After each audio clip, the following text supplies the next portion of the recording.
Hey guys, this is Neeraj and you're watching Qtricks 2.2। स्वागत है आप सभी का आज के इस वीडियो में।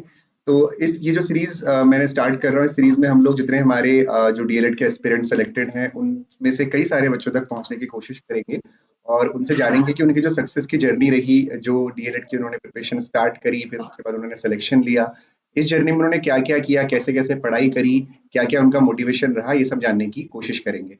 तो आज हमारे साथ है वंशिका रावत।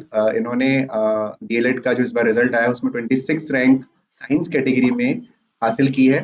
तो चलिए मिलते हैं वंशिका से। वंशिका से बात करते हैं कि उन्होंने इस जर्नी को कैसे कंप्लीट किया। तो सबसे पहले वंशिका, इंट्रोड्यूस योरसेल्फ। एवरीवन, नमस्ते।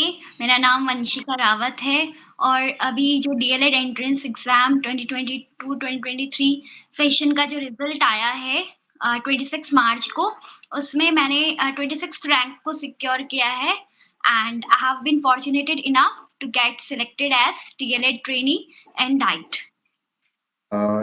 तो वंशिका की जो 26 रैंक है, जैसे कि मैंने भी बताया और उन्होंने भी बताया, तो कुछ क्वेश्चंस हम लोग वंशिका से पूछेंगे और जानेंगे कि उनकी जो प्रिपरेशन रही वो कैसी रही। ठीक है। तो पहला क्वेश्चन आपसे मेरा है कि जो भी आपने डीएलएड की पढ़ाई शुरू करी या आपने सोचा कि मुझे डीएलएड का एग्जाम देना है, तो इसके पीछे क्या मोटिवेशन रहा आपका? मेरा मोटिवेशन यही रहा कि पहले तो मैं सीरियसली इस एग्ज़ाम के लिए प्रिपेयर करना चाहती थी। और मोटिवेशन मुझे मेरी स्कूल टीचर से ही मिला है, मिस लक्ष्मी गुसाई मैम।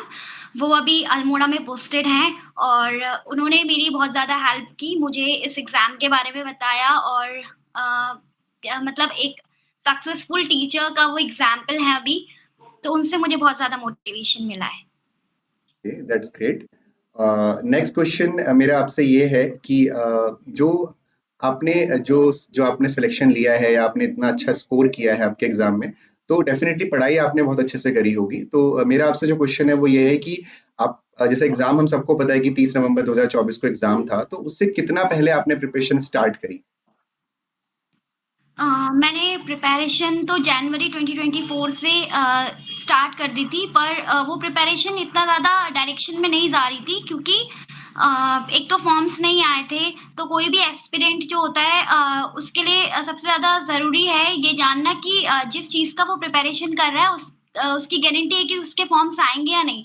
तो फॉर्म्स का कुछ क्लियर नहीं था, तब तक मैंने प्रीवियस ईयर पेपर्स को एनालाइज़ किया और एक फाइनल टच जो मैंने देना शुरू कर दिया था अपनी प्रिपरेशन को, वो अप्रैल से शुरू कर दिया था और उसके लिए मैंने यूट्यूब में क्लासेस देखना शुरू किया। ऐसे ही। तो एक कई सारे एस्पिरेंट्स का ये क्वेश्चन होगा कि आप कितने घंटे पढ़ते थे दिन के, या क्या आपका पढ़ने का स्केड्यूल था, उस बारे में प्लीज बताइए। वेल, टू माय माइंड कि तो मेरे लिए क्वालिटी ऑफ टाइम ज़्यादा मैटर करता है, क्योंकि अगर आप क्वालिटी है आपके पढ़ने में, आप अच्छा पढ़ रहे हैं, तो क्वांटिटी का आपको खुद भी पता नहीं चलता है। मैं अपनी बात करूँ तो मिनिमम 8 आवर्स मैं पढ़ा करती थी।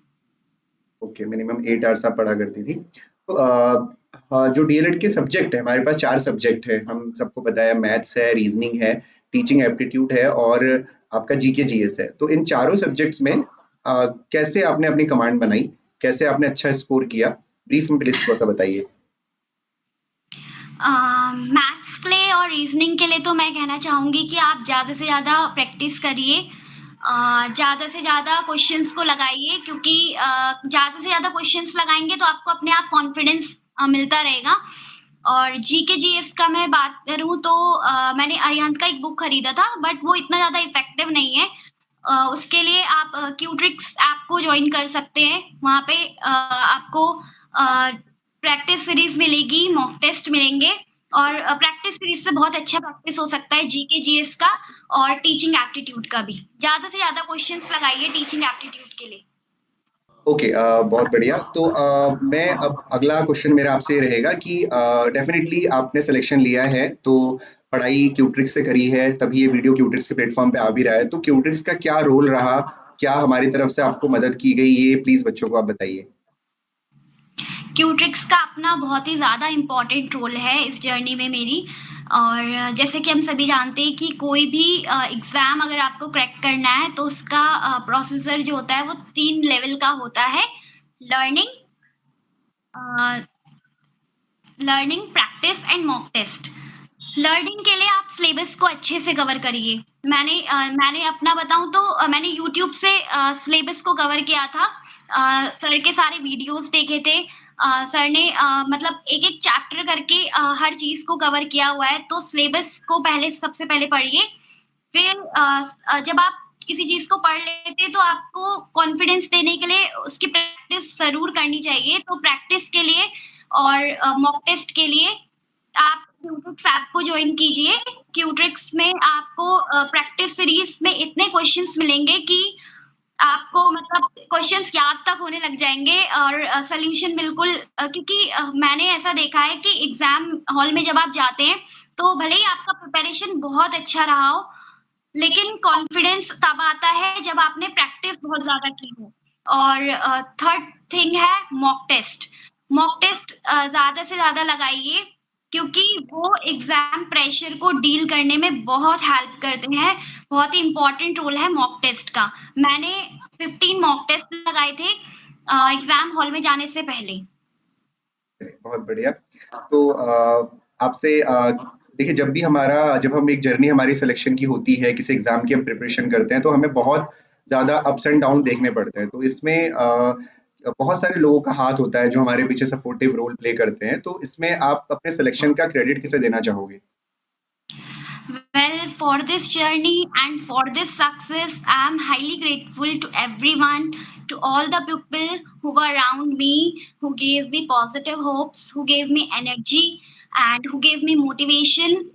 And I met many good people in this journey. And most importantly, the one who acted as my backbone, my strength. It was my grandma. It is my grandma जिन्होंने मुझे बहुत ज़्यादा support किया है मेरी दादी ने। मेरी दादी की वज़ह से ही मैं शायद यहाँ पर हूँ और she believes that this journey is not only about learning and evolution but also about never stopping. तो उनका मैं बहुत ज़्यादा धन्यवाद करती हूँ क्योंकि पेरेंट्स तो सबके सपोर्टिव होते हैं बट आई एम फॉर्च्यूनेट कि मेरे दादी-दादा बहुत सपोर्टिव है और उन्हीं की वजह से मतलब उनके मोटिवेशन की वजह से ही मैं इस एग्ज़ाम को क्रैक कर पाई हूँ। चलिए बहुत बढ़िया, बहुत अच्छी बात है। एक लास्ट क्वेश्चन मेरा आपसे रहेगा कि क्योंकि वीडियो को ज़्यादा लंबा नहीं करते हैं, शॉर्ट में करने की कोशिश करते हैं। तो लास्ट क्वेश्चन आपसे मेरा रहेगा कि जो आपके आने वाले फेलोज़ हैं, जो जूनियर्स होंगे आपके जो भी डीएलएड की प्रिपरेशन करना चाहते हैं, उनको आप क्या कहना चाहती हो? क्या मैसेज देना चाहती हो कि वो एक बार में ही अगले नेक्स्ट एग्ज़ाम में अपनी सीट सिक्योर कर सकें? मैं उनको यही कहना चाहूँगी कि सबसे ज़्यादा इस एग्ज़ाम को क्रैक करने के लिए या किसी भी एग्ज़ाम को क्रैक करने के लिए ज़रूरत है कि आपको आपका इंटरेस्ट उस चीज़ में होना चाहिए, क्योंकि बिना इंटरेस्ट के कोई चीज़ नहीं होती। Many uh times if you are not motivated, if you are not interested, you won't get it up to your satisfaction which is the most important thing is in this journey। तो उनके लिए मैं यही कहूँगी कि अगर आप seriously prepare करना चाहते हैं, इस प्लेटफ़ॉर्म में आना चाहते हैं, तो आप प्रीवियस ईयर पेपर्स को एनालाइज़ कीजिए बहुत अच्छे से क्योंकि हार्ड वर्क से ज़्यादा स्मार्ट वर्क डील करता है किसी भी प्रिपरेशन में। Mock test previous year papers देखिए, फिर उसके हिसाब से सिलेबस को कवर कीजिए। मुझे तो याद है कि सर ने सिलेबस भी खुद से बनाकर दिया था। पूरा एक-एक चीज़ सर ने अच्छे से कवर कराई थी और उसके बाद प्रैक्टिस सीरीज़ लगाइए। ज़्यादा से ज़्यादा क्वेश्चन्स जितनी ज़्यादा क्वेश्चन्स की प्रैक्टिस करेंगे, उतना ज़्यादा कॉन्फिडेंस बिल्ड होगा और अपने एक प्रिपरेशन को फाइनल टच देने के लिए मॉक टेस्ट ज़रूर लगाइए। ये मेरा सबसे रिक्वेस्ट रहेगी कि अगर आपको एग्ज़ाम को क्रैक करना है, तो मॉक टेस्ट बहुत ज़्यादा ज़रूरी है, फाइनल टच देने के लिए। चलिए thank you so much Vanshika इतना टाइम देने के लिए और पूरी क्यूट्रिक्स टीम की तरफ से आपको ढेर सारी शुभकामनाएँ for your future. Very, very congratulations to you. Thank you so much. You are most welcome. नमस्ते।